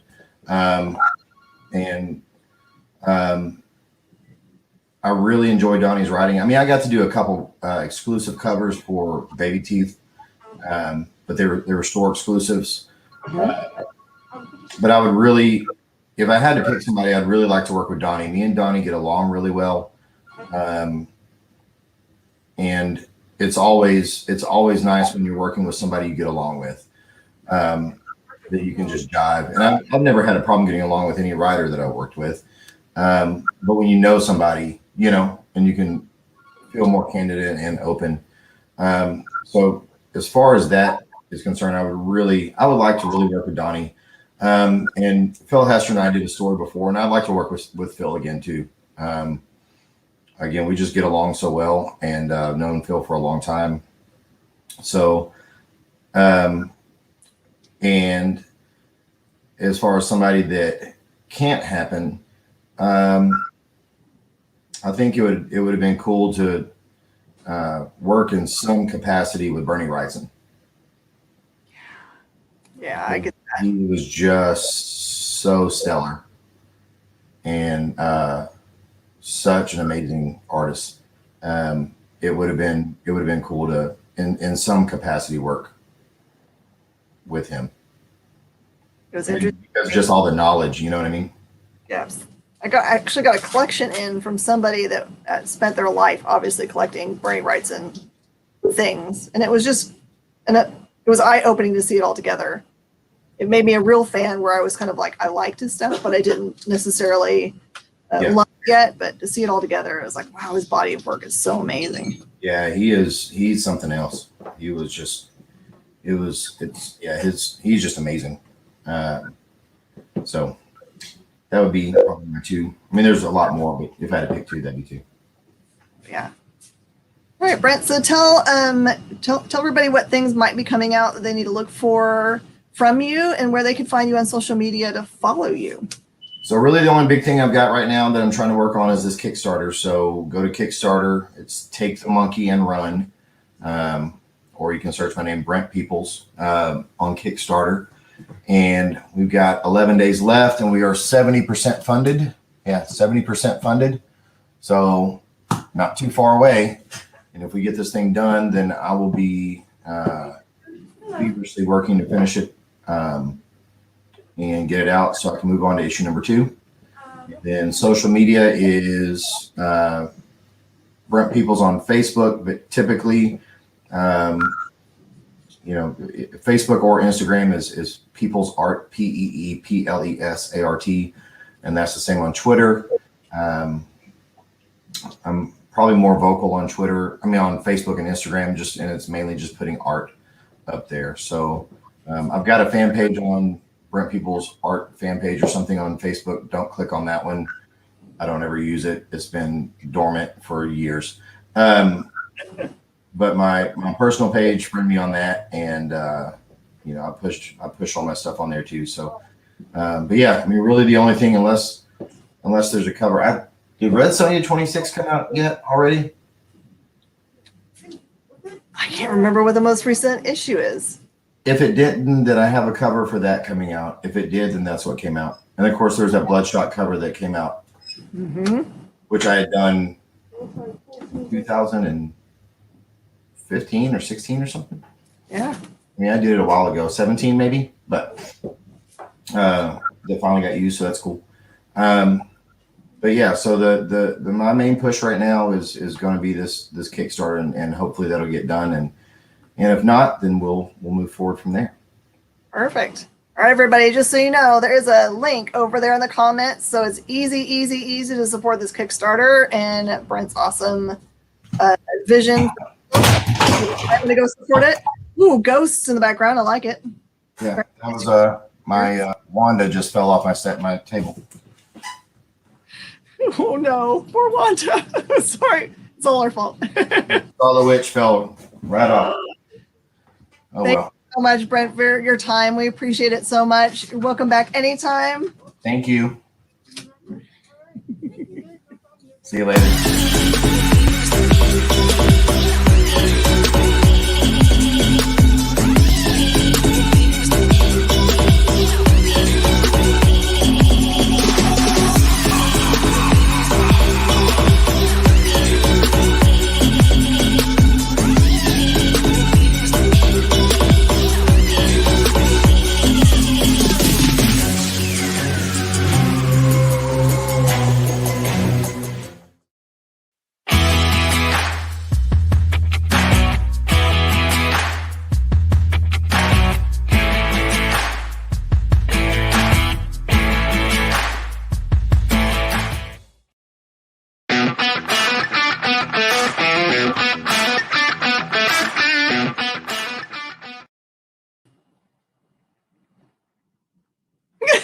You got me sharing social media.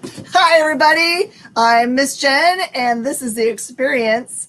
Super excited because I've been trying to hook up and talk to Brent Peeples forever and a day. So that was awesome. But we get back to back today, guys, for another awesome interview. We've got our friends Michael and hopefully Todd from Darling. Yeah, how's it going? Can you hear me okay? Yeah, it's perfect. Oh, great. Yeah, unfortunately, Todd couldn't make it, so you just have me. And unfortunately, Todd's the social butterfly, and I'm just the weird one. So we'll do our best with what we can. But thank you so much for having us on, Jen, or having me on. So I was super excited when you guys connected with me the other day about your project, Darling. And I've done a little bit of looking at it. But I do have to mention, because this is so cool, I was just kind of like fiddling around on your social medias to see what else you guys have been touching on. And I saw this ridiculous thing on there, Super Nintendads. Oh, yeah. Podcast. Tell me about this. I got to know about this thing. Yeah. So Todd and I have a lot of projects together. One of the things we do is Super Nintendads Entertainment Podcast, which is we kind of take our kids through, because now we're gamers, but we're old, we're dads, and we have kids. So to kind of like, try to like prove that our stuff is better than their stuff and always will be. We're like, oh, play this, whatever you're playing. What do you play? Fortnite? That sucks. Check out Mega Man. And it's just kind of, it's like silly. And, we bring them along for the ride as we kind of teach them about, our childhood and see what they love and what's evergreen and what clearly doesn't stand up or hold up. So yeah, that's that's slowly been growing actually, which is funny because we just kind of started it to hang out with our kids more and just kind of have projects and play our favorite games. But that's a real thing. Super Nintendo Entertainment Podcast. Our producer's already asking, is there video of this show? And I know where he's going with this. No, we don't have any video game content on this channel yet. We're hooked up to do video for sure, but not yet. It's all an audio podcast. We haven't done any video yet, but that is in the future. So the kids join you?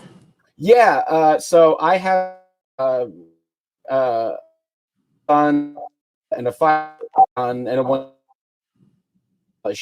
and then Todd has a 6-year-old boy, and they'll do reviews. Sometimes I'll ask my 12-year-old, I'll say, hey, we're going to watch the movie Willow. And then I'll say, and I'm like, I want you to write a treatment for Willow too. And so he'll write a whole thing, or I taught him all about Bo Jackson and how like great Bo Jackson was for like 6 years until he blew out his knee. And then I said, I'll write an epic poem to Bo Jackson. I'll give him like strange writing assignments. Sometimes I'll give him I'll ask him to write like a screenplay for like a sequel to Demolition Man, like a scene or two or something silly, and we'll read it live and we'll all take parts, and it's just a lot of fun, and it gets him kind of doing a lot of creative stuff, like learning how to write in screenwriting format and stuff like that, and to like play around with poetry, and it's all it's all just good fun. We're not like monetizing it, or like we just, if you're a dad and you have kids, or a mom, it's funny because we say Super Nintendo dads and Super Famamoms instead of Famicoms. So it's really just for parents who are too old now and want to connect with their kids over gaming. And all are invited to check it out. We hope you do. It's pretty silly. Where does it live? Where does it? Is it a podcast that's just on iTunes or? Yeah. Anywhere you can find podcasts, you can find it. Spotify, Apple Podcasts, just anywhere. It's we post through Anchor, so that pushes it out to 7 or 8 places. So, and we have a website too, Super Nintendo Dads. We're out there. It's not hard to find. Kyle will find it and post it up there. Okay, cool. So 2 things. One, when you said Bo Jackson, my brain, and you were talking about your kids, I thought you were talking about BoJack Horseman, and I was like, wait, no. No. That's a little bit more adult. Yeah, no. Bo Jackson, obviously was, played both baseball and football and had a bunch of video games as well. So that was a cool tie-in, but he also had a cartoon called Pro Stars. So it was like, like a really juicy kind of nostalgia hamburger to bite into for our kids. We were like, check out all this cool stuff he did. And then as we're watching it, we're like, this is pretty terrible. We're like, a lot of these games don't hold up. And this Pro Stars cartoon is just awful. But we inevitably we end up in laughing fits, and mostly at ourselves, thinking that like this stuff was ever that cool to begin with.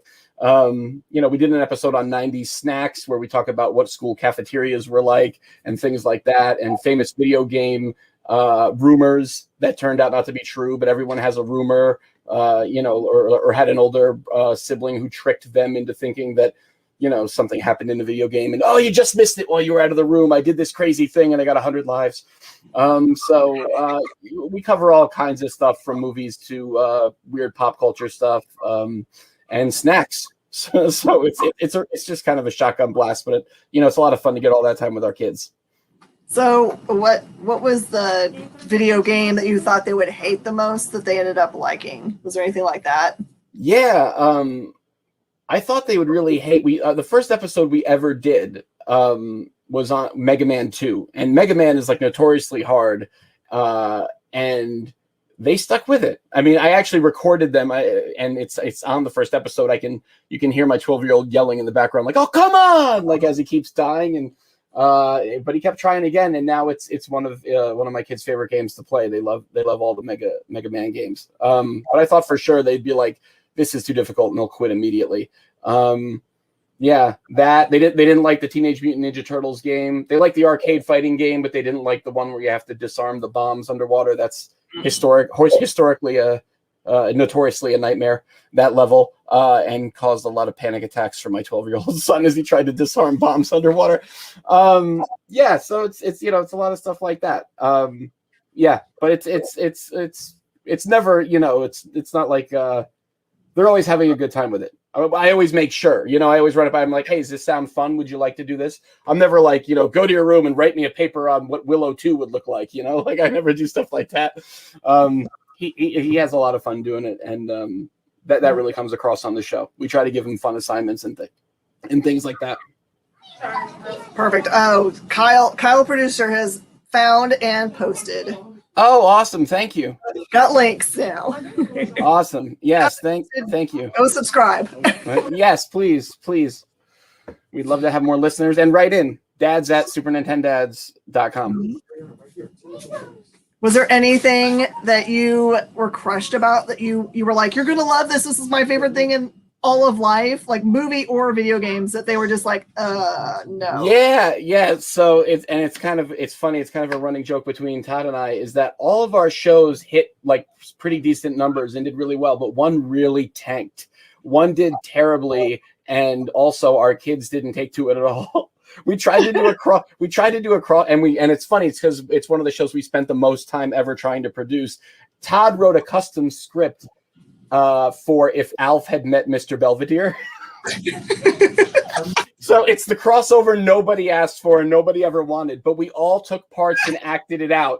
And even my son, he took a part, and we wrote like a mini thing, and we dropped in old like TV bumpers and ads from the 80s, so it sounded like a legit piece from, I added a laugh track. It was like this whole thing, and it's like it notoriously bombed, and no one wanted to listen to it. Apparently no one wanted to see Alf and Belvedere get together. It has the least amount of listens by far, and anytime we see a new one come in, I immediately send Todd a text. I'm like, someone else listened to the Belvedere episode. But we pumped hours of post-production into it, and nobody cared. So sometimes you win, sometimes you lose. I'm definitely going to go and listen to that one, because I wonder if that would work. Yeah, it's actually a competent script. It kind of makes sense. It's like, and obviously it's a mini thing. It's like a mini episode. It's like 12 minutes, 15 minutes. But we also go into the history of both shows. But yeah, that's. I'll be surprised if I see that there's one more listen. I'll know that it's you. It might be true. All right, so Darling looks like it's going to be really, really an awesome project with heart behind it, because you guys are doing seen done before. You've got something hooked into this to help people with. Tell everybody. Yeah. So, man. Okay, that's okay. There's a lot to get into there. So, almost 10 years ago now, I lost my brother to heroin addiction. And when he passed, he left me a bunch of journals and diaries. And as I was going through them and kind of working through all the grief, as you do, I guess, just the best you can. I wanted to feel closer to him. I wanted to read and understand, make sense of something I thought was impossible. Like my brother was actually like kind of an all-star athlete at the college level, but had a pretty he got hooked on opiates and kind of quickly went downhill. It was very rough. So going through his journals and just feeling like I wanted to see him again and hang out with him again, I kind of started creating this weird world almost as a way to kind of process it all. And that was kind of the impetus for the world of Darling. It's very much based on my brother's personality. My brother's name was Frank. The character's name in the book is Francis. And my brother used to call himself Francis Darling because he liked the idea of never growing up like Peter Pan, like the Darling kids, like if he had gone. So he used to use that as a pen name. He used to write poetry and do other things. So, and we were in a band together, and he used to call himself Francis Darling. And so that's the main character. And I started to put it all together. It's parts Alice in Wonderland. It's parts Wizard of Oz. But I thought about what maybe, and this is, kind of a dark thought, but like what must have been going through his head or his last thoughts. And I know that part of his last thoughts would probably be that he wished he had one more chance to get it right, to just kind of come correct with everybody. Because when he did pass, he had been clean for a really long time. And it came as a shock. It wasn't like he was struggling. It was like he had just got set up in a new place, new job, blah, blah, blah. Then it was just like, I got the call and my world was absolutely shattered. So I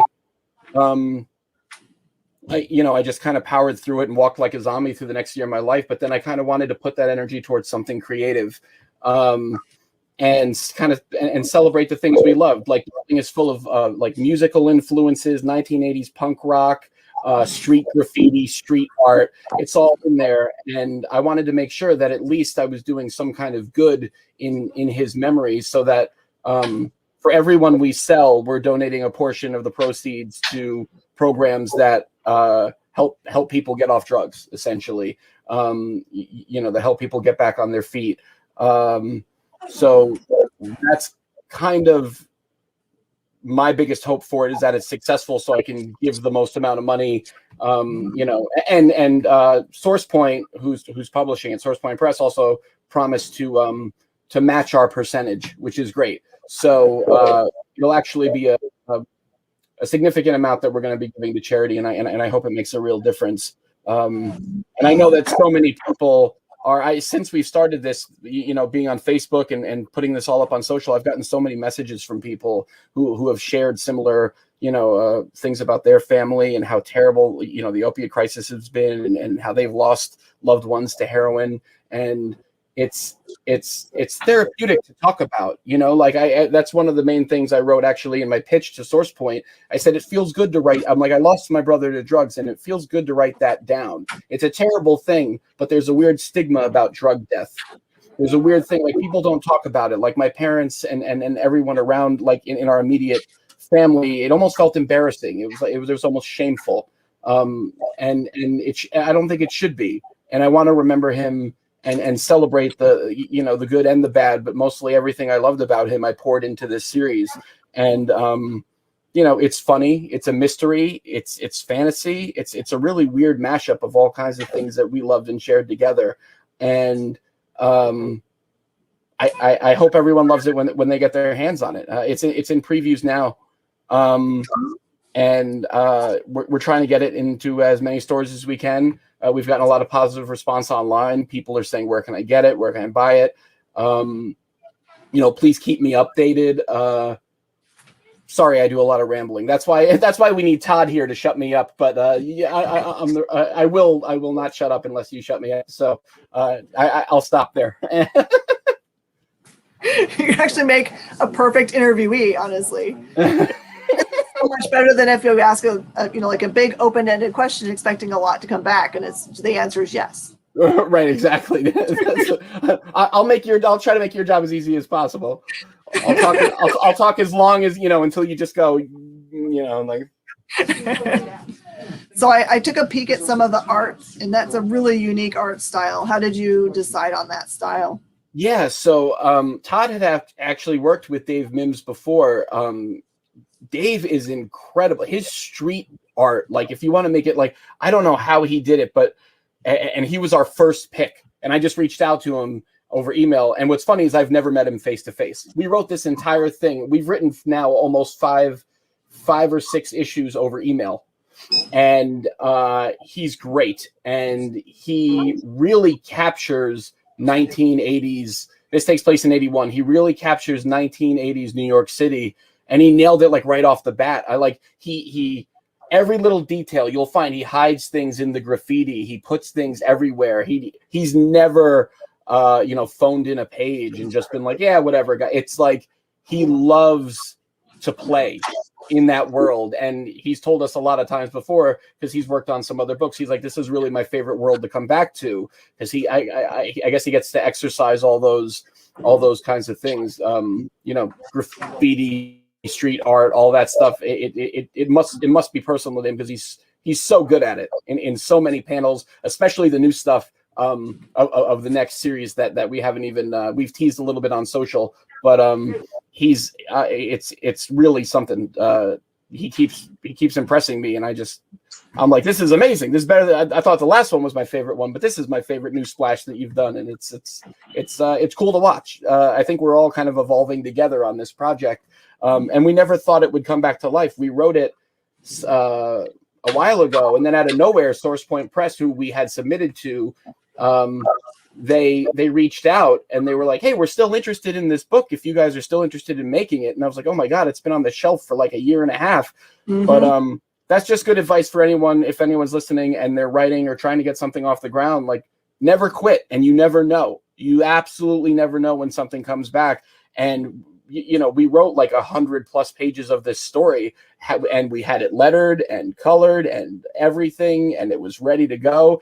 And we were like, I guess, and we went to Comic-Con and we handed them out. We printed test copies, and it had a different name at the time. It wasn't called Darling; it was called Pusher. And we went around and we handed them out. We were just, here, please take a look. And we walked away. We were like, all right, that felt pretty good. And then nothing forever. Came back. And it's been just world again. And I would encourage anyone, just keep writing, keep submitting, keep meeting people.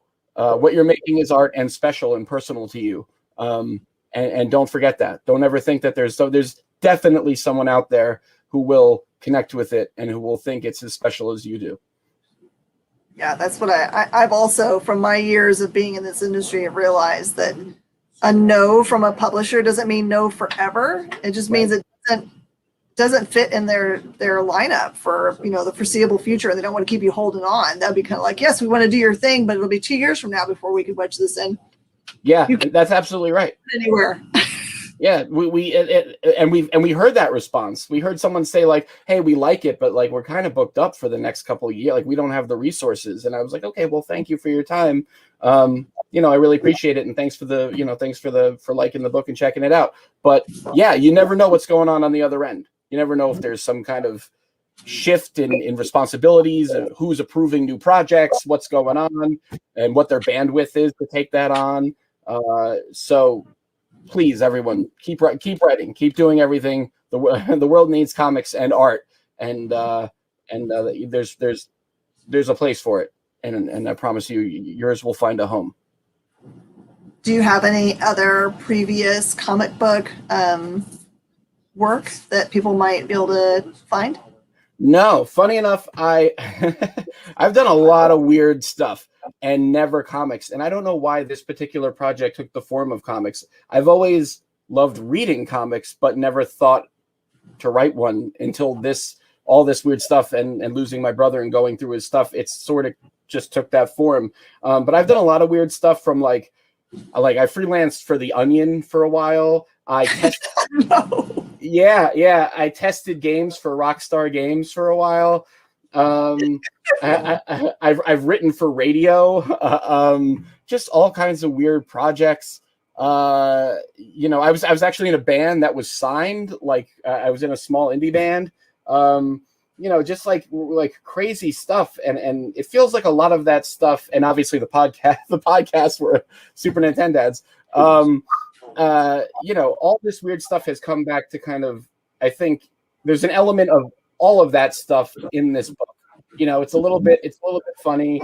I also wrote like a couple plays that got put on like by local theaters. So it's really weird that it just kind of landed into comics. But sometimes you don't see it coming, and the world does.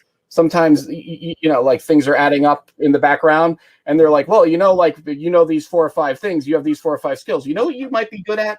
Comics. You know, and I was like, I don't know, I have no idea what I'm doing. So you know, I just dove in. I had no idea what I was doing. I did it all over email with Dave and Todd, and then we did 12 pages, and I was like, they're great. And then 5 minutes later, I was like, they suck. So we scrapped it and started again. Yeah, I don't know. You just keep trying. You keep pushing up against the wall, and something breaks through. And here I am getting an opportunity to speak with you about something that's real, that I never thought would be real. It's incredible. I'm really grateful to have the time to ramble and probably have people in the comments say that I'm some kind of weirdo. No, not possible. So it sounds like you're like super multi-talented. So Kyle says that he as a person who's lived through that nightmare, he's sure your brother went through. You can't wait to be able to read the book.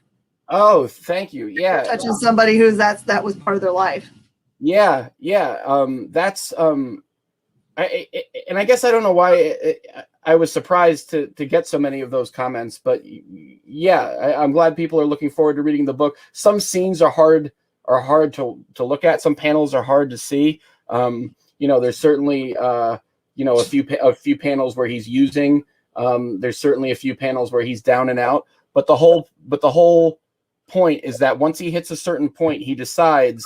The story is that an 8-year-old girl goes missing on the Lower East Side, and he kind of accidentally stumbles into, like the machination, everything that's going on behind the scenes that drove her to go missing. And it turns out that it's kind of leads into this like drug war.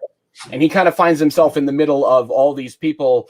The missing girl's identity becomes a little bit more clear as the book goes on. But it's, so he's just kind of determined to he's like, all right, if I can do this one thing right, if I could find this girl, because she's missing, it's all over the radio and all over the news, and I know these neighborhoods better than anybody. If I can go into these places and I can bring her out safe, my whole life will be fixed. And that was kind of taken directly from how my brother thought. He always thought he was like one Hail Mary pass away from fixing his life and no longer being an addict.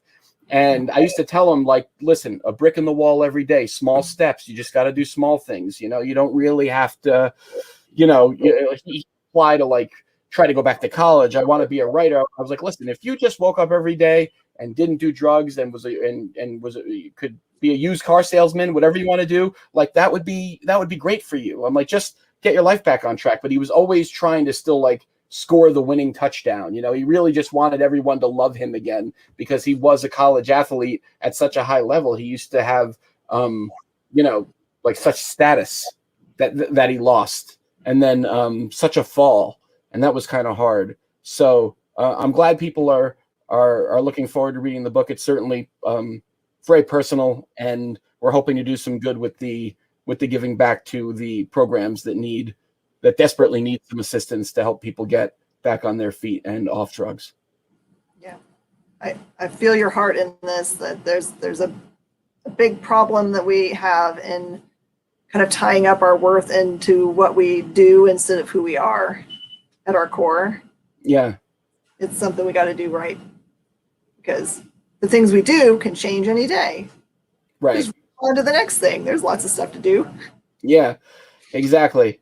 And I think he just dug such a deep mental hole that he couldn't really ever get out of it. It lasted a long time. He lost a lot of friends, and I don't know. It was really difficult to process. But that's part of what this book is, and why it gets. If people are into this, it gets weirder and weirder. It starts out to be kind of like a regular drama, and a little bit of a mystery. And it quickly turns into something that's just bonkers off the wall, and and that's on purpose. It's meant to, like I said, celebrate everything we loved, everything we thought that was silly or funny. Because when you lose someone who's close to you, you lose a whole set of inside jokes and memories that you had with just that person, And he was my only sibling, so that's the. I don't have that anymore. That's gone. So I wanted to make sure that I remembered stuff like that and kept it and held on to it. And so it's almost like I put it away for safekeeping in these pages, so I'd never forget. So that's another time I rambled so far that I got away from your question. I don't even remember what we were discussing, and I apologize. So it sounds like you're pretty far along in the individual issues for this series. Have you been inspired to do any further comic book creative work? Oh, I would love to. I mean, no, it's not like anyone's knocking down my door for anything right now. But if anyone reached out to me, I'd be happy to work on other projects or write other things. I have plans to grow the Darling universe. Without giving too much away, there are a lot of characters who run different kind of, areas in New York City that have a backstory that we've pretty heavily hinted at that I think would be really cool to get into. I've already kind of sketched it out. So if this catches on and people connect with it, I have a whole book of notes of things of where I could take it and where it could go beyond just the story of my brother, to tell some of these other interesting backstories of these characters. Because they need to have a backstory always for me. It's not like I just write a person on a piece of paper and go, oh, okay, that person's done. It's like I need to know, like, what would this person have for breakfast this morning? You know, like what is this person like? You know, so we have a lot of fun characters and a lot of bonkers, just off the wall kind of people in here, and it's a weird blend. It's a weird blend of fantasy and New York City 80s punk rock and Alice in Wonderland, and it's really, really spirited away. It's so strange. I don't even know. I don't even know what's going to come next. I mean, I've folded Charlie Chaplin into my latest notes somehow, and we'll see if that comes to fruition. But it's I hope people check it out. I really do. And you can check it. You can go to darlingthecomic.com and sign up, and we'll give you all the alerts. You can go. You can find us on Facebook /DarlingTheComic, and we're on Instagram, The Real Francis Darling, and we're on Twitter. My personal Twitter is just @Flyzach. That's my last name, FLEIZACH. Just @Flyzach, because there's like no other Flyzachs on the planet that spell their name that way. So, so I lucked out. And I would love to chat with every one of you. And if you have a personal story that you wanna share about addiction, or you just want to bounce off someone, I'm all ears. Please, you can shoot me a message privately. It's a really tough thing, and I wished, with going through it, that I had more people to kind of talk to about it, that be like, listen, it's a hard thing to deal with, but it's really not that strange. Thank you so much for offering that up, because I know that the more that people get together to work on healing, the better that it gets. Much more easy when you have someone to come alongside you. Michael, thank you so much. Give our love to Todd and tell him if he gets himself shook and free and wants to come and do this, to let us know, and we'll put him on and talk to him too. Great. Yes. Thank you so much for having me. Thank you. All right. See you. Bye.